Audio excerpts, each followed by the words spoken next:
Lo tenemos a él, candidato por la provincia de Buenos Aires a diputado nacional. Estamos hablando de Nicolás del Caño por el Frente de Izquierda. Ya lo tenemos conectado. Por aquí te saluda Martín Vera junto a Benja Russo.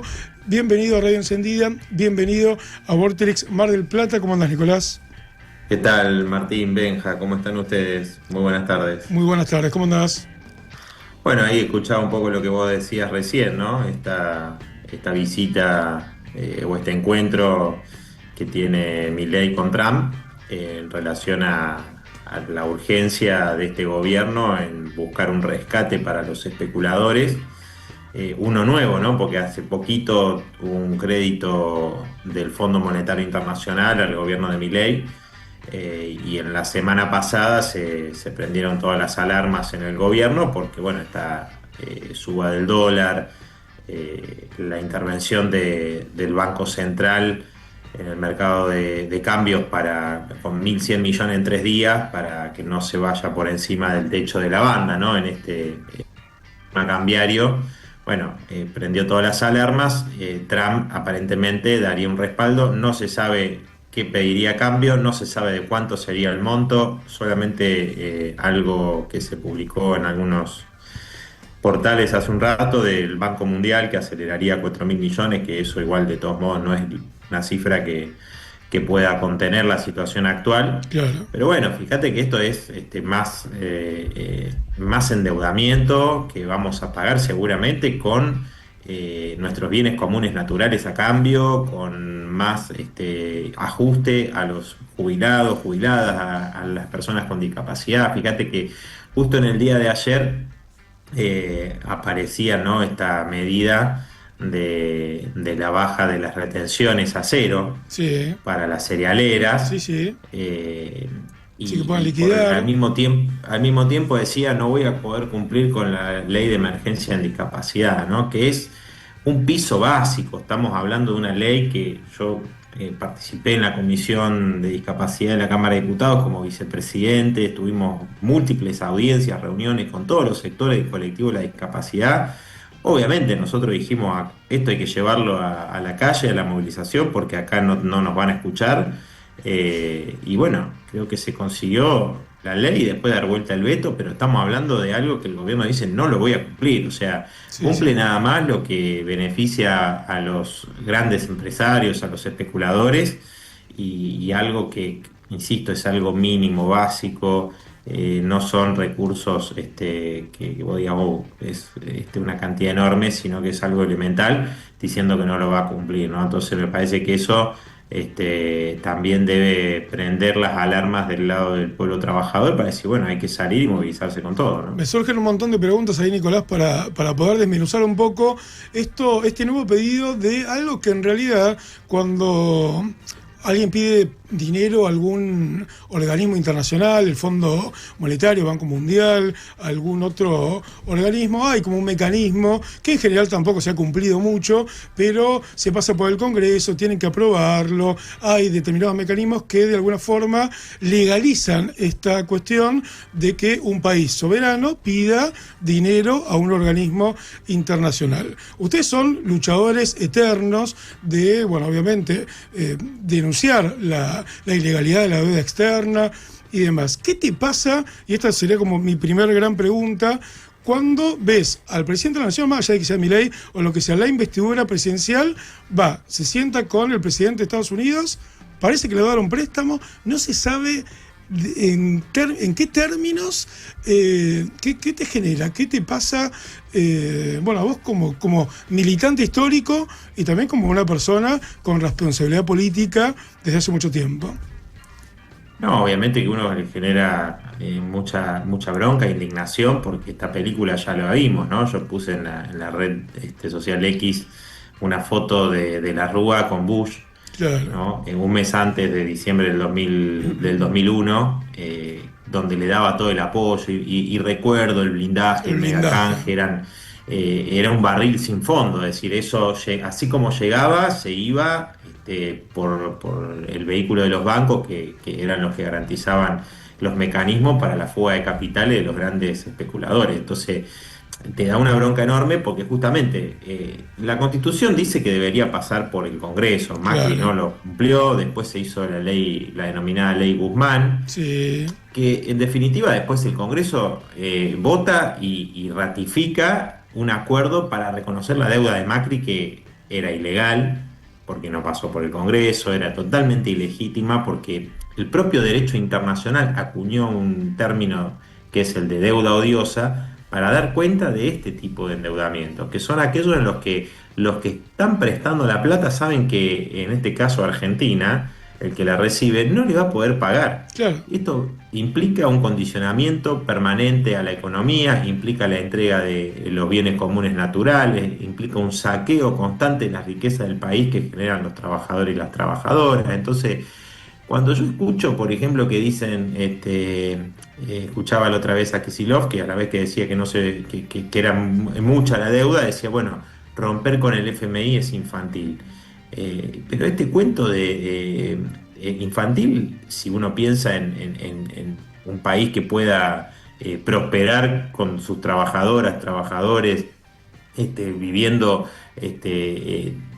con un salario que te alcance, con un laburo que no te rompa el cuerpo, la mente, con la enorme precarización que hay, con jubilados que después de laburar toda su vida puedan vivir bien, que tengan, la gente tenga acceso a la vivienda, poder tener tiempo para, bueno, algo, te estoy hablando de algo básico también. Básico. Bueno, eso no se puede pensar sin desconocer la deuda y patear el tablero y decir, no, a partir de ahora todos esos recursos van a ir a las necesidades sociales, basta de que se los lleven estos especuladores, de este esquema de sometimiento, porque además, así, con este esquema de Milei, ¿no? Que es este dólar planchado, que está hundiendo la economía, etcétera, como anteriormente teníamos la inflación, un dólar más caro, digamos, Sí, sí. beneficiaba entre comillas más a los exportadores.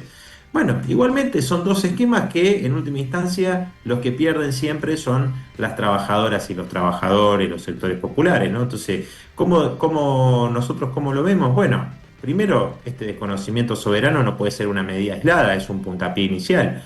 Vos tenés que nacionalizar el sistema bancario para que se logre cuidar al pequeño ahorrista y concentrar el ahorro nacional. Y después planificar, decir, bueno, a ver, con este ahorro nacional, podemos dar créditos para los pequeños comerciantes arruinados, podemos dar créditos para vivienda, para el pequeño agricultor familiar.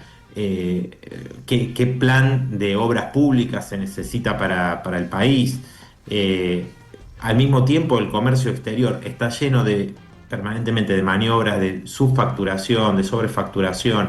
Todo eso lo manejan un puñado de cerealeras, un puñado de automotrices, son los que manejan el comercio exterior. Bueno, se terminó, tiene que ser manejado por los trabajadores y trabajadoras y después tomar medidas que nosotros venimos planteando y que es un debate internacional, la reducción de la jornada laboral a 6 horas, 5 días a la semana, repartiendo las horas de trabajo para que se generen 1.100.000 puestos Puestos de de trabajo trabajo nuevos. si aplicamos esta medida en las grandes empresas, ¿no? Con Bien. un salario igual a la canasta familiar, obviamente. Perfecto. Yo te digo algunas medidas, pero obviamente quizás vos me digas, bueno, Nico, pero fíjate que del otro lado hay gente que tiene poder, que va a decir, che, esto.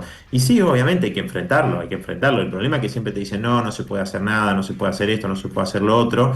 Y frente a esquemas como este esquema de Milei o el que tuvimos de Macri, bueno, hay una resignación permanente y después llegan a plantearte que son la solución y te vienen con los Alberto Fernández, ¿no? Pero no por la persona en sí, Sí, sí, sí, pero sino lo que representa. el proyecto político, ¿no? De reconocer la deuda de Macri. Ahí se ajustó también a los jubilados. El que no recibía bono perdió, esto no lo digo yo, digo, ¿no? Además, o solamente Sí, sí, sí, lo por dice la supuesto. justicia de 9 juzgados federales, 50% de recomposición están diciendo por cómo quedó atrasada la fórmula con el gobierno de Alberto Fernández y los jubilados que no recibieron bono, que son 2 millones, perdieron 50%, ¿no? Me decías que yo te iba a preguntar por los poderes, los poderosos, obviamente. Te iba a preguntar por eso. Y te iba a preguntar también ¿Es posible, Nicolás, poder hacerlo? Suena lógico, es, digamos, básicamente pensar en la comunidad, pensar en la sociedad, pensar en poder distribuir mejor la riqueza que tiene un país, pero ¿es posible realmente ser soberanos en términos de decir, che, mira, esto es ilegal, esto fue ilegal, esta deuda la desconocemos? ¿Es posible? Porque para mí, y esto es una opinión personal, la Argentina es muy cíclica, esta discusión se va a dar mucho más fuerte cuando toda esta ola y esta tormenta que se viene seguramente pase, y bueno, y es un momento como poder discutir y decir, bueno, muchachos, no podemos deber tanta cantidad de plata, estar atados por tanta cantidad de años. ¿Cómo lo resolvemos?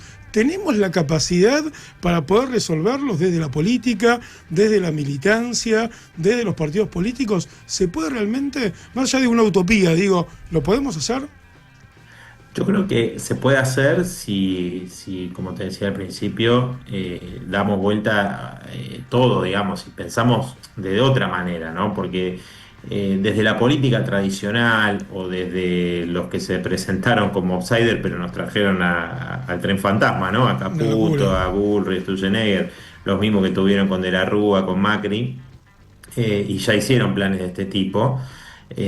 Bueno, eso no tiene ningún sentido. Lo que tenemos que hacer es, desde abajo, con la movilización y la organización de las trabajadoras y los trabajadores y todo el pueblo, decir, bueno, tenemos la capacidad, claro que tenemos capacidad. Basta de que se destruyan, lo primero, prohibir los despidos, basta de que se destruyan puestos de trabajo, que haya compañeras y compañeros que queden en la calle y que no tengan para darle de comer a su familia cuando vos necesitas producir. ¿Cómo que no se necesita? El problema es que lo tenemos que hacer en función de las necesidades sociales. Entonces, creo que un gobierno de las trabajadoras y los trabajadores, que es la lucha por la que nosotros tenemos, es la salida de fondo. Ahora, mucha gente ve o confía todavía en este tipo de democracia. Bueno, que haya una asamblea constituyente. A ver, pongamos todo en debate y en discusión. Una asamblea constituyente que diga, bueno, a ver, ¿qué hacemos? ¿Vamos a seguir rifando el patrimonio nacional? ¿Vamos a seguir sometidos ante el Fondo Monetario, Estados Unidos, etcétera? ¿O vamos a plantear un programa de estas características que yo te decía anteriormente? Bueno, que se debata, que se discuta las viviendas. ¿Tenemos que seguir promoviendo que se construyan barrios privados, el negocio inmobiliario? ¿O hay que hacer un plan racional para que las personas que hoy viven hacinadas o directamente no tienen vivienda, tengan un lugar donde puedan vivir bien? Bueno, y así en todos los ámbitos, ¿no? Es decir, ¿cómo puede ser que vos tengas en el mundo hay hambre, desnutrición y hay un 30% de la comida que se tira? Te llevo un cachito. No, está bien, pero no te quiero interrumpir. Terminá y te hago una pregunta. No, decime. No, pero te llevo, digamos, dentro de lo mismo.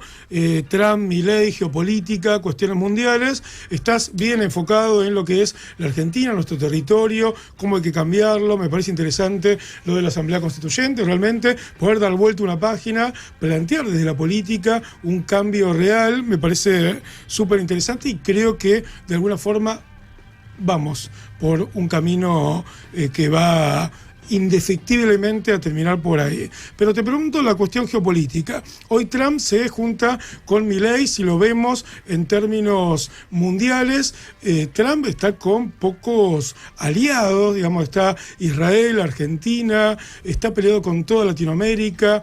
¿Qué pasa y vos nombraste dos cosas importantes, la cuestión territorial, la cuestión de los recursos naturales, que queda ahí, medio que nadie está charlando mucho de ese tema, y a mí una cuestión que me preocupa, la cuestión de las bases militares también en Argentina. ¿Podés hablar un poco de eso?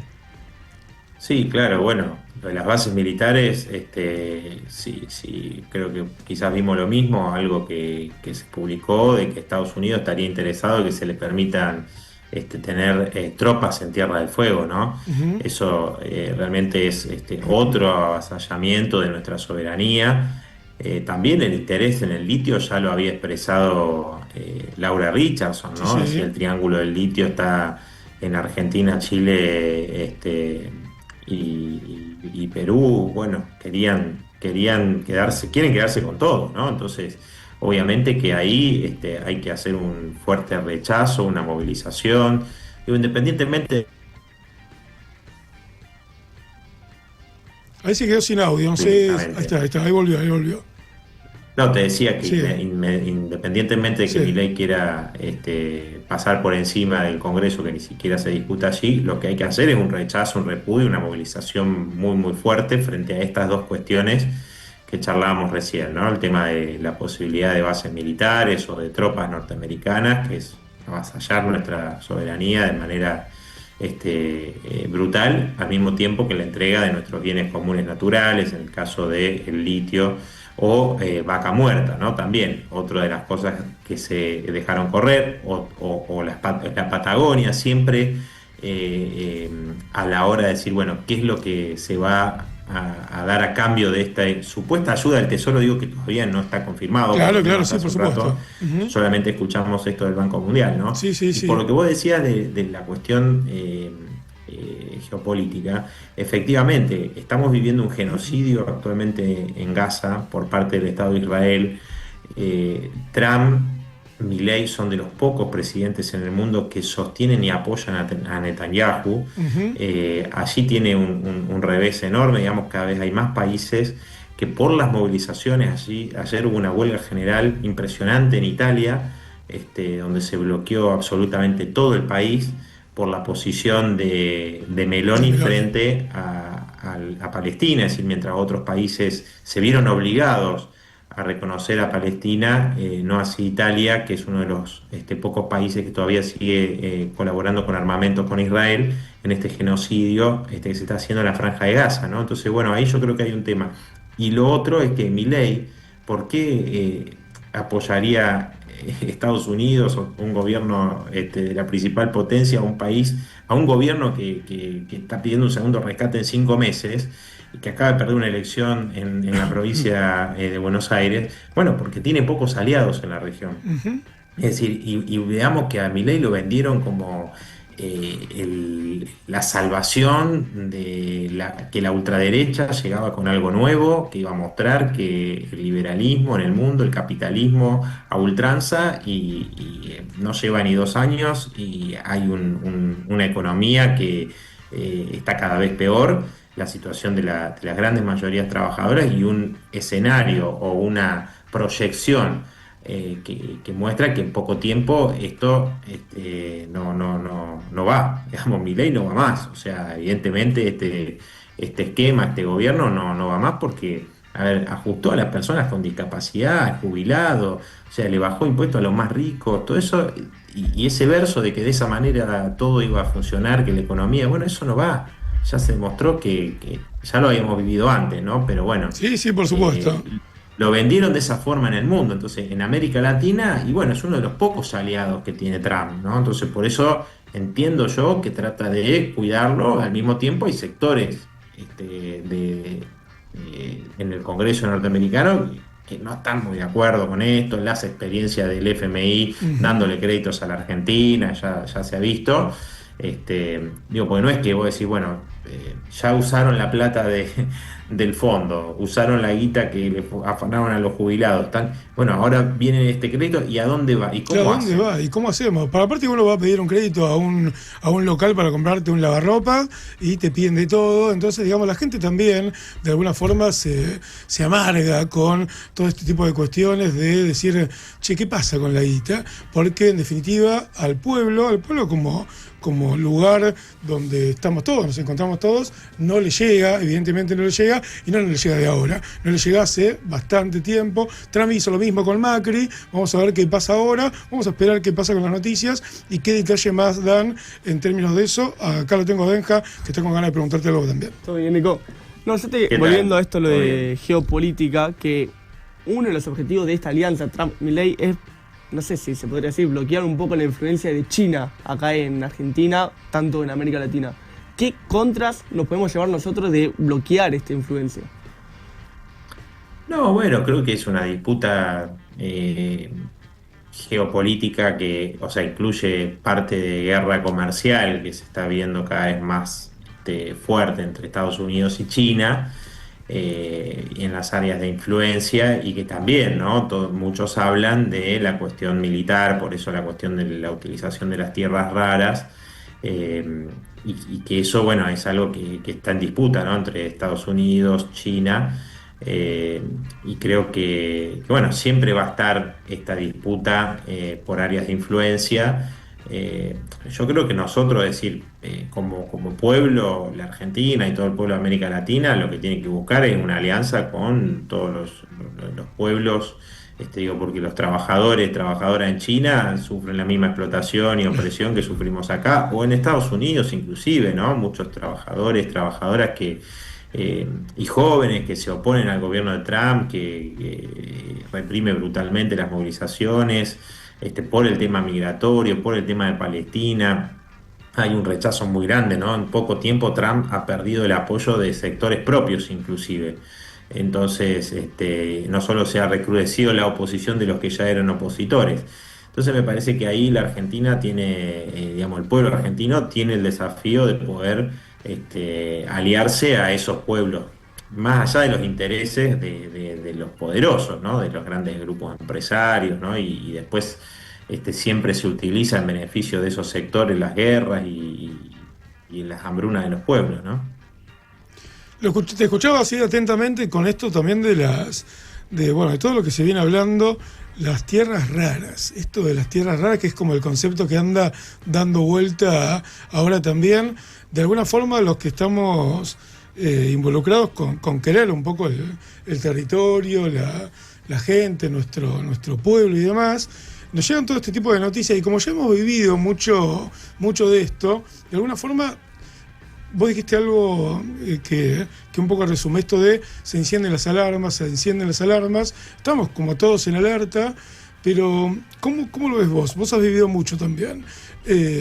¿Cómo ves que, sin hacer futurología, pero de alguna forma un poquito sí, cómo ves que va a decantar todo esto que es el gobierno de Milei? Bueno, mirá, dependerá mucho de cómo se dé la organización popular, porque justamente ahí hay un tema, ¿no? Y de cara a las elecciones vos pensás esto. Los que se presentan como una alternativa frente a esta situación de un gobierno en declive, Sí. Bueno, también son aliados de la CGT, que es la que permitió que Milei haga todo lo que hizo.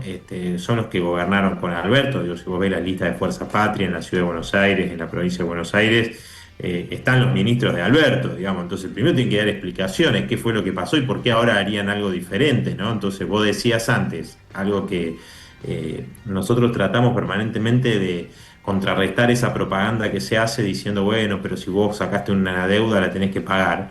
Y vos decías algo muy cierto, decís, bueno, pero el pueblo, nosotros, la gente a pie, ¿qué es lo que vio de esa deuda? O sea, de esos recursos. ¿Fueron a la educación? ¿Fueron a vivienda? ¿Fueron a la salud pública? No, eso fue para los mismos especuladores, amigos de Caputo, de Milei, y demás, que se la fugaron toda, que se llenaron de guita, los grandes grupos empresarios.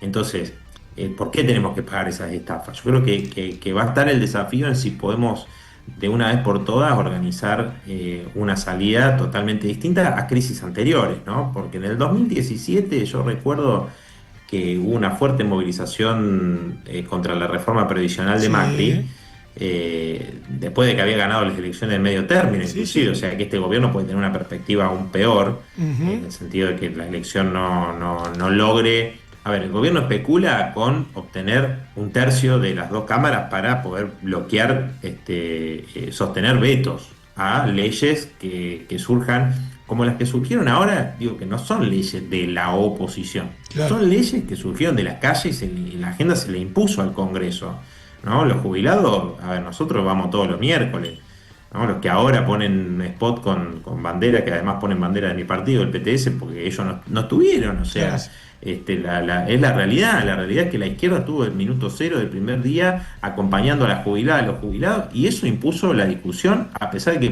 perdimos por 2 votos el tema de dar vuelta el veto, ¿no? En la Cámara de Diputados, pero se dio vuelta el veto en lo que hace a discapacidad, y ya tenés media sanción también para revertir el veto a las universidades y el Garraham en la Cámara de Diputados, que es el lugar donde el gobierno apuntaba y que podía lograr algo, ¿no?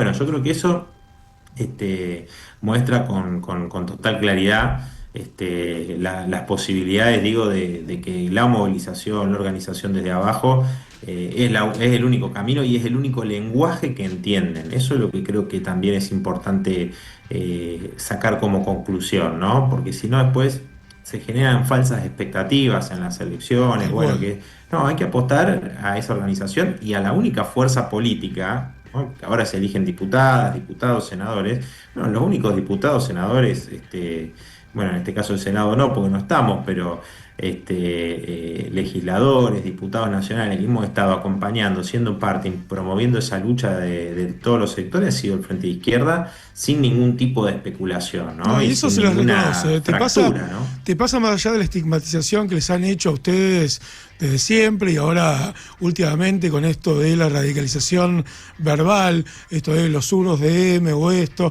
a vos te han dicho de todo, a Miriam, bueno, a todo el grupo. ¿Te sentís también este reconocimiento de la gente? Decir, mira, pueden ser cualquier cosa, pero son coherentes, siempre nos van a bancar, son los que son como la última línea de batalla para poder sostener que la gente de alguna forma esté mínimamente con la esperanza de que alguien los va a defender? ¿Te pasa eso también, Nico? Sí, mirá, cada vez que con Miriam estamos en una movilización o inclusive cuando caminamos por la calle, ¿no? O vamos en un subte, nos sorprende realmente la cantidad de gente que nos agradece, que reconoce, no solamente a nosotros, quizá nosotros somos los más conocidos, pero Sí, toda la militancia del Frente de Izquierda. Que ha estado desde el primer momento luchando contra este gobierno y que siempre, ¿no? Gobierne quien gobierne, está ahí defendiendo a los trabajadores, las trabajadoras, que tiene esa coherencia que vos señalabas recién. Entonces yo creo que eso es muy importante y necesitamos multiplicar esa fuerza, ¿no? O sea, Bien. necesitamos que esa fuerza se multiplique para poder torcerle el brazo a los poderosos, al gobierno, todo. Y obviamente nos han elegido como los enemigos cuando dicen zurdo que esto, zurdo que aquello, ¿no?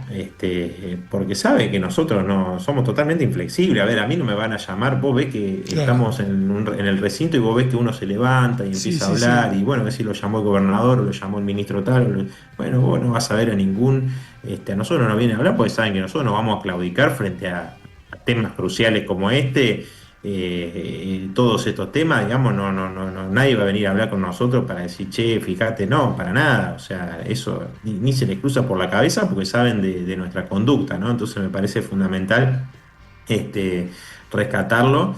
Y después, obviamente, nosotros en el recinto coordinamos con sectores de oposición Sí, por frente a una agenda que impone la calle, la lucha, demás, que son cosas que van a favor, obviamente, ¿no? Uno puede, como el tema de la ley de emergencia en discapacidad, nosotros teníamos un proyecto más abarcativo. Lo mismo en lo que hace los jubilados, universidad, nosotros teníamos proyectos que eran más ambiciosos y bueno, finalmente esos proyectos son un acuerdo, pero que surge de puntos claves que la calle fue imponiendo, ¿no? Sabés que acá enfrente, estamos acá en Mar del Plata, en Colón, Independencia, más o menos, en la Diagonal Pueyrredón, al 3300, enfrente hay una plazoleta, no sé si sabías, pero es la plazoleta Alejandro Olmos. Alejandro Olmos fue un luchador por la deuda externa, el Consejo Deliberante hace unos años, de aquí de la ciudad de Mar del Plata, hizo una plazoletita hermosa, chiquitita, acá enfrente. De vez en cuando le mandábamos, viste, alguna fotito, alguna historia dentro de lo que es el programa, y te lo hago el comentario, porque te quiero preguntar también, ¿hay alguna iniciativa? Le cuento a la gente, Alejandro Olmos, un ciudadano que hace un juicio porque la deuda externa la considera ilegal. Estamos hablando de la deuda de la dictadura, donde se licuó un montón de dinero, estamos hablando de 30.000 y 40.000 millones de dólares. Eso entra en un juicio, ese juicio termina ganándolo Alejandro Olmos. Alejandro Olmos muere, pero ese juicio termina diciendo que la deuda deuda. Era ilegal y que eso tenía que ser de alguna forma operativizado por el Estado y la justicia argentina. Eso no sucedió, pero te pregunto. Ese es el fallo del juez Ballesteros. Exacto. ¿No? Recordemos que Exacto. ese fallo fue al Congreso, Sí. y quedó ahí durmiendo en el sueño de los justos, ¿no? Porque justamente todo lo que plantea Olmos de este cuestionamiento de la ilegitimidad, etcétera, y la ilegalidad, bueno, está ese fallo, ¿no? Que qué distinto actúan los propios diputados argentinos frente a un fallo de un juez del país, y cómo actuaron frente a Griesa, ¿no? Que le dio la razón a los fondos buitre en aquel momento, en el 2016. ¿Hay algo por el estilo, alguna presentación, algo que se esté, porque digamos en estos tiempos, y más que entiendo con lo que va a pasar, presentaciones que ustedes en particular van a hacer o hagan o tengan pensado, esto por lo menos para hacer un paraguas legal ante este avasallamiento de alguna forma? Bueno, nosotros, a ver, hemos, a través de nuestra compañera Miriam Bregman, está el cuestionamiento hecho al endeudamiento bajo el gobierno de Macri en términos legales también, ¿no? Y obviamente que suma el hecho de poder hacer cuestionamiento. Ahora no sabemos este nuevo paquete o esta nueva deuda, no conocemos. Sí, por supuesto. Tengamos en cuenta inclusive que lo que se acordó con el Fondo Monetario Internacional, bueno, tuvo varios bloques que se alinearon y que apoyaron ese acuerdo, ¿no? De Milei. Sí, sí. Entonces yo creo que sería importante, una vez que se conozca esto, poder hacer presentaciones no solamente parlamentarias, bueno, si eventualmente se puede hacer alguna presentación judicial, etcétera, también suma, teniendo en cuenta que la justicia argentina tampoco viene jugando un papel muy favorable a las mayorías populares, ni se acomodan al poder de turno, por decirlo de algún modo, ¿no? Sí, por supuesto, pero sí creo importante esto que vos marcabas recién, teniendo en cuenta el antecedente de Olmos y del fallo del juez Ballesteros en aquel momento, ¿no? Poder plasmarlo. Sí, nosotros obviamente hemos participado de distintos colectivos que plantean la ilegitimidad y la ilegalidad de la deuda, que seguramente van a presentar y seremos parte de impugnaciones a este nuevo endeudamiento, ¿no? Como lo hicimos también con respecto al endeudamiento de Macri, de Milei, etcétera, ¿no? Entiendo que tiene que ser una discusión fuerte para lo que viene y bueno, por supuesto acá vamos a estar ahí acompañando cualquier cuestión en términos de eso. Vamos terminando, Nicolás, te agradezco, nos gustaría charlar muchísimo tiempo más. Ya tenemos a la próxima invitada, te comento, porque es la nueva rectora. Hubo elecciones aquí en la Universidad Nacional de Mar del Plata, ganó Mónica Biasone, ella con un binomio femenino, con Marina Sánchez Herrero, ganaron rectora, vicerrectora. Hay muy pocas vicerrectoras y rectoras en todas las universidades estatales de la Argentina. Te lo quería comentar, ya la tenemos aquí en un ratito, la vamos a tener charlando con nosotros. Y por un lado te quería preguntar qué te genera esto de la educación pública y también el que una mujer sea parte de la máxima autoridad de una universidad, y como último también decir que bueno, el 26 de octubre vas a estar como candidato a diputado nacional, así que bueno, quiero preguntar también por qué habría que votar a Nicolás del Caño y por qué hay que votar al Frente de Izquierda. Bueno, primero me parece muy importante, ¿no? Que las universidades se hayan movilizado nuevamente, y hay que decir que con las dos movilizaciones del año pasado fueron, creo, de las movilizaciones más masivas contra Milei, y movilizaciones universitarias de docentes, no docentes, estudiantes y toda la comunidad universitaria desde hace muchos años que yo tenga recuerdo. Y creo que eso es muy valorable, es muy importante, ¿no? La defensa de la educación pública. Y creo que es un elemento fundamental que afectó inclusive a aquellos sectores que habían votado a Milei, ¿no? Que se movilizaron también en defensa de las universidades. Después yo creo que es importante marcar hacia el 26 de octubre el voto al Frente de Izquierda, como decía, es el voto a la fuerza política que es garantía de enfrentar los ajustes de este gobierno y de cualquier gobierno, obviamente, dentro del Congreso, ¿no? a nosotros ninguno se le puso la peluca, ni se fue a otro bloque, ni por un rato, ni le hizo ningún favor al gobierno. Claro. Cosa que no pueden decir los otros bloques, y además lo que marcamos, que estamos acompañando, que estamos en cada lucha, en cada pelea de las mujeres y disidencias, de los jubilados, de las personas con discapacidad, de los trabajadores y trabajadoras, y me parece que eso es muy importante, la salud, la educación pública, hemos estado con todos los sectores, ¿no? Entonces me parece que eso es fundamental. Bueno, de hecho nuestra compañera referente allí en Mar del Plata, Rosa Mauregui, que también, Sí. ¿no? Una trabajadora que fue despedida, que llevó adelante una pelea importante con sus compañeros, somos parte de las víctimas de la motosierra de Milei y de los que luchamos codo a codo. Bueno, mi compañera Romina del Pla también, que los dos vamos para renovar las bancas del Frente de Izquierda, y también que la gente piense la importancia de que la izquierda esté en el Congreso, ¿no? Porque ahora es una elección que te piden un piso para ingresar, y es muy importante que la izquierda supere ese piso para poder estar en el Congreso y desarrollar toda esta actividad que, como decíamos, mucha gente reconoce. Nicolás, un placer. Bueno, estamos ahí en contacto para una próxima oportunidad para poder charlar. Éxitos para el 26 de octubre. Acá, por supuesto, las puertas abiertas de Vorterix aquí en Mar del Plata. Te mandamos un abrazo y seguimos en contacto. Un placer. Bueno, muchas gracias a ustedes, muy amables. Un abrazo grande. Nicolás del Caño, candidato a diputado por la provincia de Buenos Aires, candidato a diputado nacional este 26 de octubre. De acá al 26 de octubre vamos a tener a casi todos los candidatos, los primeros, las primeras candidatas a diputados, diputadas también, senadores de los distintos partidos políticos en Radio Encendida aquí en Vorterix Mar del Plata. Estábamos hablando, que ya la tenemos a ella, hablando de elecciones, ganó la elección a la máxima autoridad de la Universidad Nacional de Mar del Plata. Ya está Mónica Biasoni aquí en los estudios de Vorterix. Quédate ahí y un ratito charlamos de todo, pero de todo con ella. Vamos y venimos. Vorterix MDQ.